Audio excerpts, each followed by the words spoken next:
2NURFM.com, a broadcast service of the University of Newcastle. It's Tuesday, and that means we're in for our regular dose of politics with the University of Newcastle Associate Professor in Politics, Dr. Jim Joes. Jim, hello and welcome. Good morning, Meryl. What has been a pretty extraordinary week. And I couldn't help but look at the Prime Minister on his, not his first international trip, but certainly his first G20 trip, and think, wow, this is, he's found himself in not the right place at the right time, but a very important place at a very important time.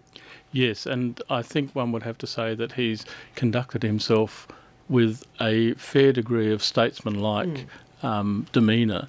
He's managed to make a number of comments around the tragic events in Paris without trying to make much political capital out of them. I mean, to the extent that he's come out of it very well, you could say, yes, he's made some political capital, but in terms of exploiting it for sort of, shall we say, partisan political gains and so forth, that's certainly not happened. He's taken a very balanced, a very measured approach and thoughtful approach, trying not to inflame the situation, in particular going into the G20 where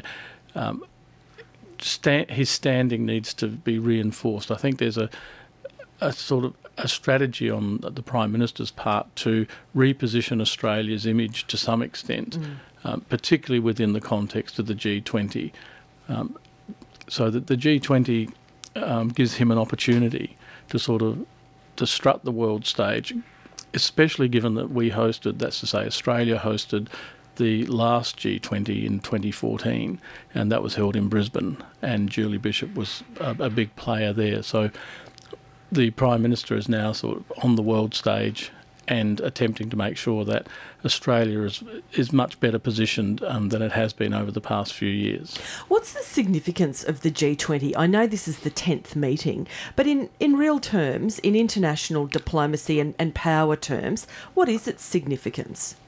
Well, the G20, as you say, has been around for about 10 years. It emerged out of a number of organisations, formations, if you like. G22 was one, then there was G23. Then it began with the G7, the seven most powerful economies, more or less in the world, the Western economies, and that's gradually expanded. Now, with the GFC, sorry, I shouldn't use acronyms, with the financial crisis of 2007-2008, there was a need, or there was seen to be a need, for greater coordination of the major economies to ensure greater financial stability. Most of them never saw the financial crisis coming, and when it hit, it was an extreme shock. So this prompted the major world leaders to sort of suggest getting together more regularly. It started off twice a year, but now it's once a year. And it's now, there are 19 countries involved all up, and the EU, which makes up the 20. There's a mixture of countries, and Australia is one of them as a developed nation. There's the UK, the USA, Germany, France. But do we also India. see then emerging economies as well, trying to bring those, like Turkey, for example, into the fray? Yeah, Turkey, Argentina, India is another one, Saudi Arabia. Then there are sort of middling economies like Italy, for example. So there's a fairly broad mix of economies. Some of them are perhaps of greater importance than others to the sort of the financial stability. So, for example, one might question why Saudi Arabia is part of the G20, but given its role in the oil industry and the necessity for sort of the Western powers, if you like, to have ready access to oil, this is a major issue. Russia also is a member. So there's a pretty broad cross-section, and basically the agenda is to ensure that the international global economy remains stable and doesn't sort of collapse from within. A tricky proposition in many respects, because the international economy is inherently contradictory, and each of the countries might have a common interest in stability, but they also have quite idiosyncratic interests in their own economic advancement. So self-interest, I would put it down to blatantly, isn't it, really? Well, they've got to each paddle their own canoe. And then you've got the European Union itself as an entity, in addition to Germany and France being all part of it. So it's a complex process, but it at least allows the major leaders a chance to sit down and talk face to face, and also the major economic leaders, if you like, within these countries to have an opportunity to speak with each other and to some extent humanise what they're doing, so that they're not posturing to something, and as leaders are often want to do. As we saw at the weekend, obviously terrorism talks weren't at the top of the agenda, but they were quickly moved to the top of the agenda given what happened in Paris on the Friday evening. Vladimir Putin had something very interesting to say, Jim, about the G20 and the role of those nations. What are your observations, firstly, on the G20's positioning with what happened in Paris, and more broadly what Putin had to say?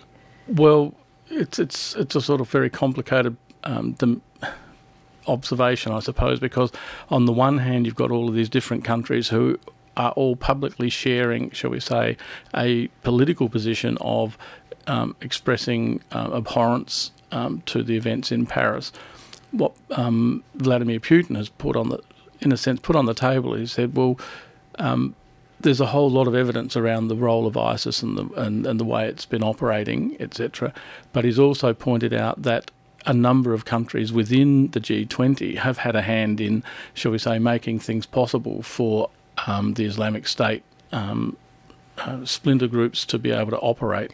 What are those countries? Well, one might suggest Saudi Arabia, insofar as it has been a very supportive home for the Wahhabi brand of Islam, which was the origin, if you like, of both Al-Qaeda and IS, which splintered off from a common core to some extent.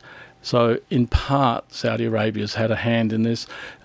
Turkey has also had a hand in some respects, because it's had an agenda about keeping shall we say, a tight rein on its Kurdish population, and the Kurds are fighting IS in Syria, and they're trying to defeat IS so that they can have their own sort of space, or at least IS are fighting the Kurds. So Turkey's got a vested interest in trying to ensure the Kurds don't get too strong on their border and within their borders. So that sort of, in a sense, you have Turkey sort of wanting, if they're not directly helping IS, they're sort of wanting IS to have the upper hand over the Kurds. But it's very complex, though, isn't it? It's absolutely mind-boggling in terms of the way in which the different factions within the Syrian area, within the IS area, are all at loggerheads, and in any given month there'll be different alliances being formed, and it's very difficult for Western powers to be able to then figure out what to do. In fact, part of the problem is that the Western powers have been trying to manipulate shall we say, the geopolitical chessboard in the region, and it doesn't always get manipulated in the way that they intend, and there are often very tragic consequences all over the place. So ramifications are plenty. Dr. Jim Joes, thank you so much for your time. We'll talk to you next Tuesday. My pleasure, Meryl. Associate Professor in Politics, Dr. Jim Joes, 2NURFM.